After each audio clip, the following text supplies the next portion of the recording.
Hi guys, welcome to the Government Services YouTube channel. So again this is continuation of chapter 7, that is enforcement of the FSSAI Act. So last video में हमने designated officer की powers की बात की थी. So today it's very interesting topic. So yes, food safety officer की जो functions है, कौन उसको अपॉइंट करेगा, क्या फूड सेफ्टी ऑफिसर को एक्शन लेने पड़ेंगे, राइट. सो ये हम सभी बात करेंगे. सो गाइस ध्यान से सुनेगा, जितने भी स्टूडेंट फूड सेफ्टी ऑफिसर की प्रिपरेशन कर रहे हैं, this video is only for you. So ध्यान से सुनेगा. Section 37 food safety officer. So first point, the commissioner of food safety shall by notification appoint such a person as he think fits having the qualification prescribed by the central government as food safety officer for such local area as may assign to them for the purpose of performing functions under this act, rules and regulations made thereunder.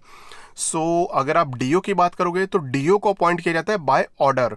Means designated officer के लिए कोई exam नहीं conduct किया जाता. Since he is already serving the government, he is of rank of sub divisional officer. So already वो government को serve कर रहे हैं. सो इसीलिए उनको ऑर्डर से अपॉइंट किया जाता है. लेकिन अगर आप यहाँ पे नोट करोगे, commissioner of food safety shall by notification. Notification means जैसे एग्जाम का नोटिफिकेशन आप सबने अप्लाई किया होगा, सो एक नोटिफिकेशन आया होगा. So this is what it means. So commissioner of food safety by notification appoint such person as a thinks fits having the qualification prescribed by the central government. So आप food safety officer exam में appear होने जा रहे हैं.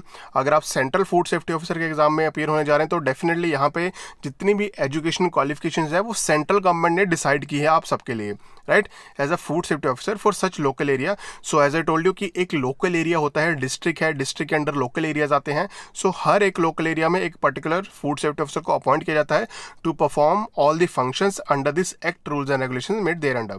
I hope first point is clear. Let's go to second point. The state government may authorize any officer of state government having the qualification prescribed under subsection 1 to perform the functions of the food safety officer within a specified jurisdiction.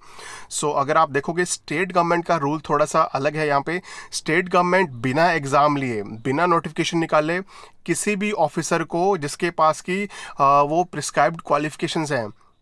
For example अगर आपने notification read किया हो exam से पहले, सो आपके पास या तो biotech होगी या माइक्रोबायो होगी या फिर डेयरी टेक्नोलॉजी होगी, ऑयल टेक्नोलॉजी होगी, एग्रीकल्चर होगा या फिर एनिमल हस्बेंड्री होगा या फिर होटल मैनेजमेंट होगा. सो ऐसे जो नोटिफिकेशन में एजुकेशन क्वालिफिकेशन दी जाती है, अगर स्टेट गवर्नमेंट के पास सफिशेंट फंडिंग नहीं है कि वो फूड सेफ्टी ऑफिसर्स को अपॉइंट करें, न्यू फूड सेफ्टी ऑफिसर्स को, सो वो क्या कर सकते हैं, ऑलरेडी ऑफिसर्स जो गवर्नमेंट में काम कर रहे हैं जिनके पास ऐसी क्वालिफिकेशन जैसे कि biotech, microbio, food tech, oil tech, so जितनी भी ऐसी क्वालिफिकेशंस हैं उन सबको अपॉइंट कर सकते हैं to carry out the functions of the food safety officer. I hope it's clear, right. So अब हम बात करेंगे section 38, that is the power of the food safety officer. So this is very important topic. सभी powers की हम बात करेंगे, ध्यान से सुनिएगा. टोटल 10 पावर्स हैं फूड सेफ्टी ऑफिसर के पास. सो सबसे पहले अगर आप देखोगे, द फूड सेफ्टी ऑफिसर में टेक अ सैंपल. ये सबसे पहले तो देखिए, since food safety officer field में काम करेंगे तो उनका काम रहेगा इंस्पेक्शन करना, सैंपल उठाना, सैंपल कर सकते हैं या फिर किसी आर्टिकल को सीज कर सकते हैं, राइट. सो ये सभी हम बात करने वाले हैं. फूड सेफ्टी ऑफिसर में टेक अ सैंपल किस चीज़ का लेंगे, of any food or any substance which appear to him to be intended for sale or to have been sold for human consumption. अगर कोई भी आर्टिकल ऑफ फूड है, अगर वो आर्टिकल ऑफ फूड नहीं है तो फूड सेफ्टी ऑफिसर सैंपल नहीं ले सकता. अगर वो कोई भी खाने की वस्तु है, आर्टिकल ऑफ फूड है, तो डेफिनेटली फूड सेफ्टी ऑफिसर उसका सैंपल ले सकता है. एंड एक कंडीशन यहाँ पे है, to be intended for sale, या तो वो सेल करने के लिए उस प्रीमाइसेस में रखा गया है, और have been sold for human consumption, या फिर वो ऑलरेडी मार्केट में बिक रहा है. सो फूड सेफ्टी ऑफिसर चाहे तो कोई भी प्रोडक्ट का सैंपल मार्केट से उठा सकते हैं. Second point, of any article of food or substance which is found by him on or in any such premises which he has reasons to believe that it may be required as an evidence in the proceedings under any of the provisions of this act, rules and regulations made thereunder. So एक तो किसी article, किसी भी food का वो sample ले सकते हैं, किसी फूड का, किसी भी सब्सटेंस का. सब्सटेंस मीन्स कोई भी अडल्ट्रेंट है, कोई भी इंग्रेडिएंट है जो इस मैन्युफैक्चरिंग यूनिट में पाया गया है. सेकेंड पॉइंट है of any article of food or the substance which is found by him on any premises. So कोई भी सब्सटेंस हो सकती है, जैसे कि एज आई टोल्ड यू कि इंग्रेडिएंट हो सकता है, अडल्ट्रेंट हो सकता है, या फिर कोई भी डॉक्यूमेंट्स हो सकते हैं, राइट। सो जो भी प्रोसीडिंग में, अगर वो केस लीगल प्रोसीडिंग में जाता है, अगर फूड सेफ्टी ऑफिसर को लगता है कि लीगल प्रोसीडिंग में केस बनाने में हेल्प कर सकता है एफबीओ के खिलाफ, तो डेफिनेटली यहाँ पे वो कोई भी ऐसा आर्टिकल ऑफ फूड या फिर कोई सब्सटेंस, कोई डॉक्यूमेंट्स वहाँ से कलेक्ट कर सकते हैं। Next point, seize any article of food which appears to food safety officer to be in contravention of the provision। seize कर सकते हैं, seize means उस आर्टिकल को completely बैन कर सकते हैं। बैन आई मीन टू से मैन्युफैक्चरिंग यूनिट में उस आर्टिकल को, उस इंग्रेडिएंट को फिर फर्दर नहीं यूज़ किया जा सकता। सीज कर सकते हैं उसको पूरा, जो कि है बिना उसको यूज़ करने की परमिशन नहीं देंगे वहाँ पे। And C point, keep it in safe custody of the food business operator such article of food after taking a sample and in both cases send the sample for analysis to the food analyst for the local area within such sample has been taken. So जैसे ही वो किसी article को seize करेंगे, seize करना means FBO उसको further नहीं use कर पाएगा, लेकिन फूड सेफ्टी ऑफिसर उसमें से भी सैंपल कलेक्ट करेंगे, वो सैंपल एनालिसिस के लिए लैब में भेजेंगे, राइट। एंड फर्दर कुछ कंडीशंस है। देखिए, आप सोचेंगे कि सीज, और हाँ, अगर आप सी पॉइंट में देखेंगे, वो सीज करने के बाद फॉर एग्जांपल अगर बहुत ज़्यादा क्वांटिटी है, मीट्रिक टन्स में है, लाइक 10 टन है, 20 टन का वो इंग्रेडिएंट है, या फिर कोई article of food already manufacture हो चुका है, उसकी क्वांटिटी बहुत हाई है, सो वो पूरा आर्टिकल ऑफ फूड नहीं लेके जाया जा सकता इतनी बड़ी क्वांटिटी में। इसलिए वो safe custody of the FBO में, एफबीओ की कस्टडी में ही उसको रखवा देते हैं सीज करके, मीन्स उसको कोई यूज़ नहीं करेगा।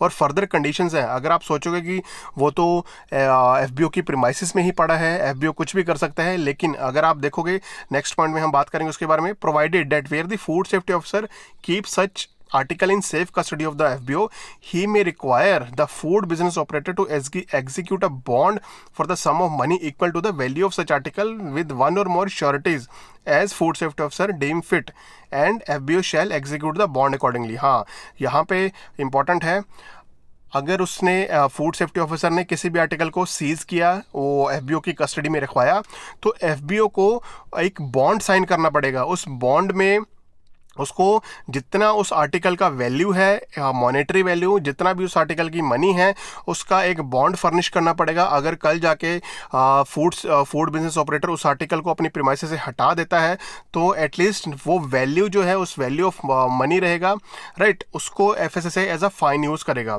सो ये बहुत ही इंपॉर्टेंट पॉइंट है, provided that the food safety officer such article of food in the safe custody of FBO requires the FBO to execute a bond। so bond उसको execute करना पड़ेगा और sureties FBO को देनी पड़ेगी कि yes, हम इस आर्टिकल के साथ कोई छेड़खानी नहीं करेंगे। that sureties can be any of his managers, right, उसकी जो कंपनी के मैनेजर होंगे या फिर उसकी कंपनी के एम्प्लॉयज़ होंगे, उनके डॉक्यूमेंट्स पे साइन किए जाएंगे। I hope it's clear। Second point, so food safety officer may enter and inspect any place where article of food is manufactured। so ये second power है। first power में हमने देखा सैंपल कलेक्ट कर सकता है फूड सेफ्टी ऑफिसर, सीज कर सकता है।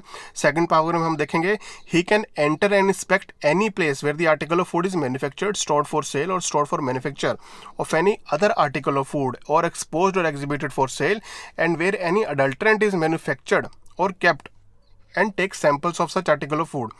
सो अगर फूड सेफ्टी ऑफिसर किसी भी प्रीमाइसिस में एंटर कर सकता है, किसी भी प्रीमाइसिस में एंटर मतलब जहाँ पे सिर्फ फूड मैन्युफैक्चरिंग हो रही है, उसी प्रीमाइसिस में फूड सेफ्टी ऑफिसर एंटर कर सकता है, वहाँ से सैंपल उठा सकता है for the either it can be sample of article of food और कोई भी अडल्ट्रेंट, अगर उस मैन्युफैक्चरिंग यूनिट में अडल्ट्रेंट मैन्युफैक्चर हो रहा है या फिर अडल्ट्रेंट यूज़ हो रहा है, सो किसी भी ऐसे आर्टिकल का वो सैंपल ले सकता है और एनालिसिस के लिए सेंड कर सकता है।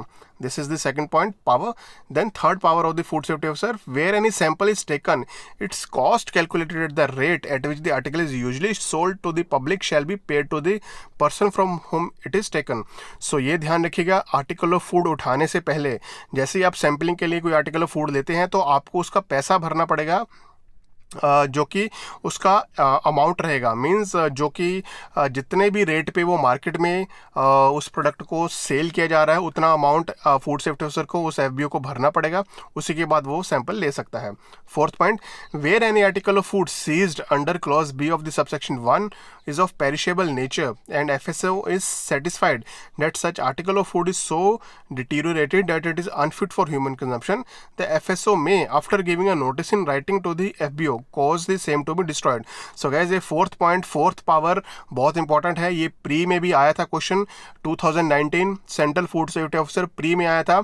सो डायरेक्ट ऐसे ही स्टेटमेंट उठा के दे दिया गया था। सो उसका आंसर जो था that is after giving the notice in writing to the FBO, ये उसका आंसर था। सो पूछा गया था कि अगर पेरिशेबल नेचर है उस आर्टिकल ऑफ फूड का तो फूड सेफ्टी ऑफिसर क्या कर सकता है, तो उसका आंसर ये था जो मैंने अभी आपको बताया। सो ये पावर आप समझ लीजिए। एज आई टोल्ड यू कि अगर फूड सेफ्टी ऑफिसर के पास पावर रहती है वो भी किसी आर्टिकल ऑफ फूड को सीज कर सकता है, सीज करके वो FBO की प्रीमाइसेस में रखवा सकता है। लेकिन सीज जब करेगा अगर वो आर्टिकल पेरिशेबल नेचर है, पेरिशेबल नेचर मीन्स तुरंत खराब होने वाला, जैसे कि मिल्क प्रोडक्ट्स हैं, डेयरी प्रोडक्ट्स हैं, वाटर है, राइट, या फिर मीट प्रोडक्ट्स हैं जो कि पेरिशेबल नेचर के हैं और वो इतने खराब हो चुके हैं, अगर आप देखोगे the food is so deteriorated that it is unfit for human consumption, means वो इतना खराब हो चुका है।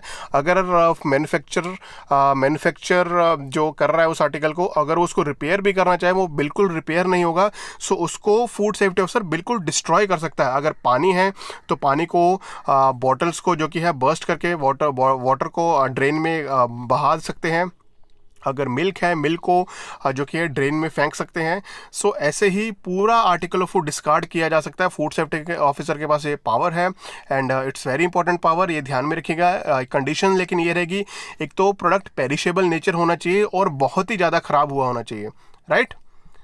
Yes. So fifth point, food safety officer shall in exercising the power of entry upon an inspection of any place under this section follow as far as may be the provisions of the Code of Criminal Procedure 1973 relating to the search or inspection of a place by police officer. Yes, ये बहुत important है।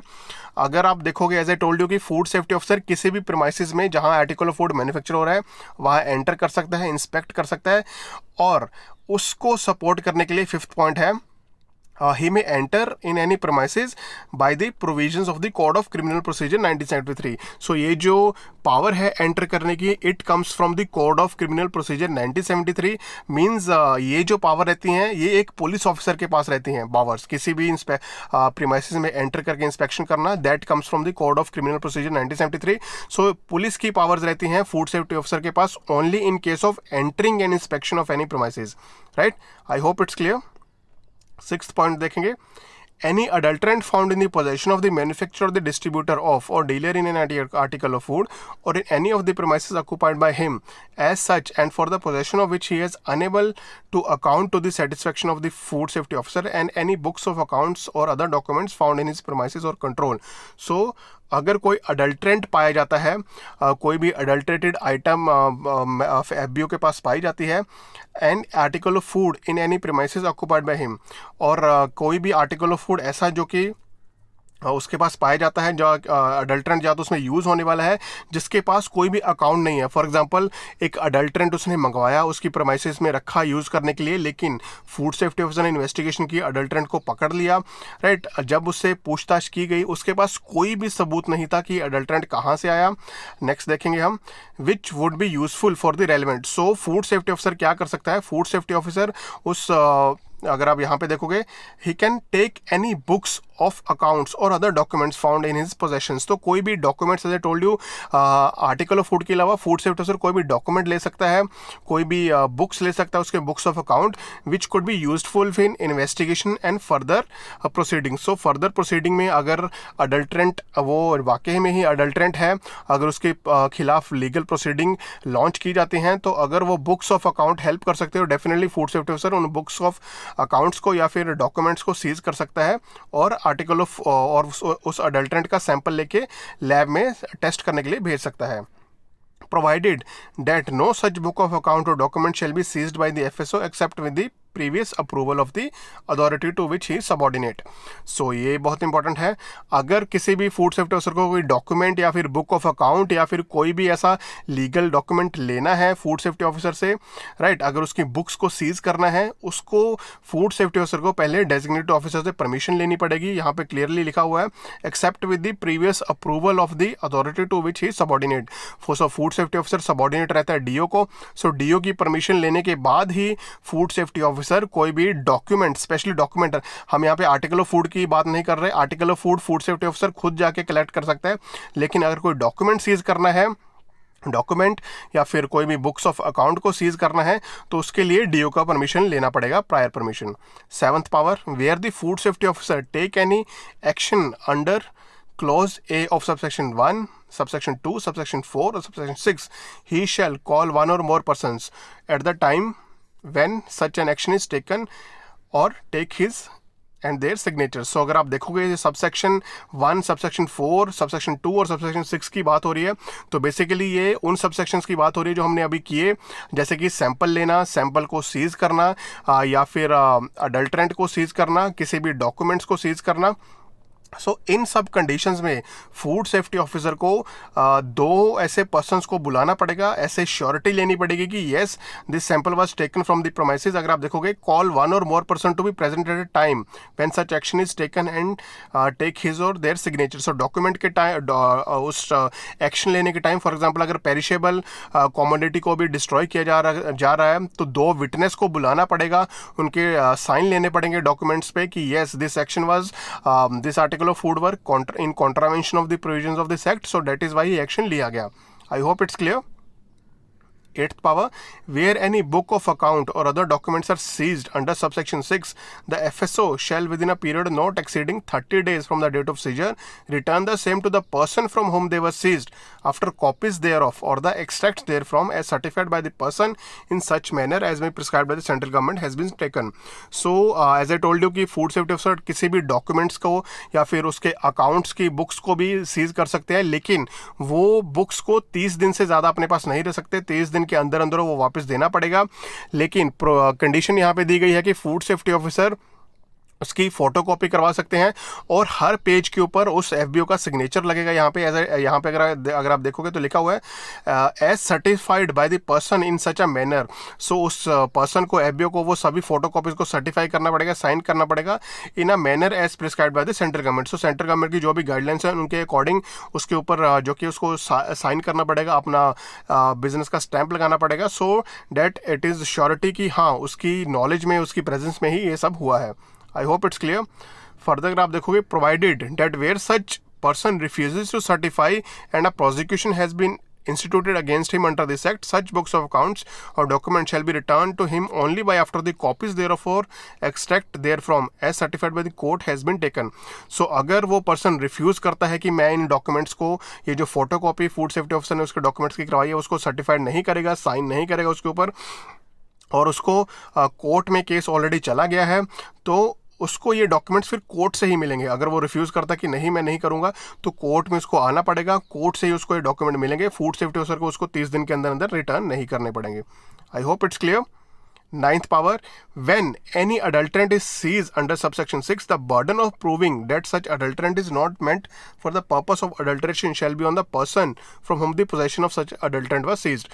So अगर आप ये देखोगे, section 6 में हमने बात की थी कि अडल्ट्रेंट अगर है फूड सेफ्टी ऑफिसर की प्रीमाइसेस में तो अडल्ट्रेंट को सीज किया जा सकता है। सो ये बेसिकली उसी को सपोर्ट करने के लिए है कि अगर अडल्ट्रेंट पाया जाता है तो ये food safety officer, food business operator को ही प्रूव करना पड़ेगा कि अडल्ट्रेंट क्यों आया है, शो कोज नोटिस देना पड़ेगा, मीन्स उसको कारण बताना पड़ेगा कि क्यों अडल्ट्रेंट उसकी प्रीमाइसेस पे था, क्या ये फूड बिजनेस किसी आर्टिकल ऑफ फूड में यूज़ करने के लिए था या फिर किस रीज़न के लिए ये आर्टिकल उसकी प्रीमाइसेस में आया।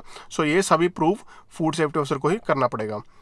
So 10th power, the Commissioner of Food Safety may from time to time issue guidelines with regard to the exercise of the power of the food safety which shall be binding, provided that the power of such food safety officer may also be revoked for a specified period by the Commissioner of Food Safety। So Commissioner of Food Safety officer को कोई भी guidelines दे सकता है, कोई भी direction दे सकता है और फूड सेफ्टी ऑफिसर को वो फॉलो करनी पड़ेंगी। और ये जो 10 हमने ये पावर्स देखी फूड सेफ्टी ऑफिसर की, एक्चुअली 9 पावर्स। सो ये जो 10th है ये उसकी पावर को रोकने के लिए है। अगर आप देखोगे, provided at the power of such food safety officer may also be revoked by commissioner of food safety. So commissioner of food safety ये सभी आपकी पावर्स को किसी स्पेसिफिक टाइम के लिए रोक सकता है। वो कमिश्नर ऑफ फूड सेफ्टी की डिसीजन रहेगा कब तक रोकना है, क्या सर्कमस्टेंसेस के अंडर रोकना है। सो आई होप इट्स क्लियर। ये बहुत ही इंटरेस्टिंग टॉपिक था सिंस आप फूड सेफ्टी ऑफिसर की परमिशन कर रहे हो। So guys thank you so much. I hope video पसंद आया होगा। आपको कोई भी डाउट है तो वीडियो के नीचे कमेंट करके पूछ सकते हैं और प्लीज़ इस वीडियो को शेयर कीजिए, लाइक कीजिए, सो दैट मैक्सिमम स्टूडेंट्स के पास ये वीडियो पहुंच सके और उनका भी बेनिफिट हो सके। सो मिलेंगे नेक्स्ट वीडियो में। Thank you guys, take care.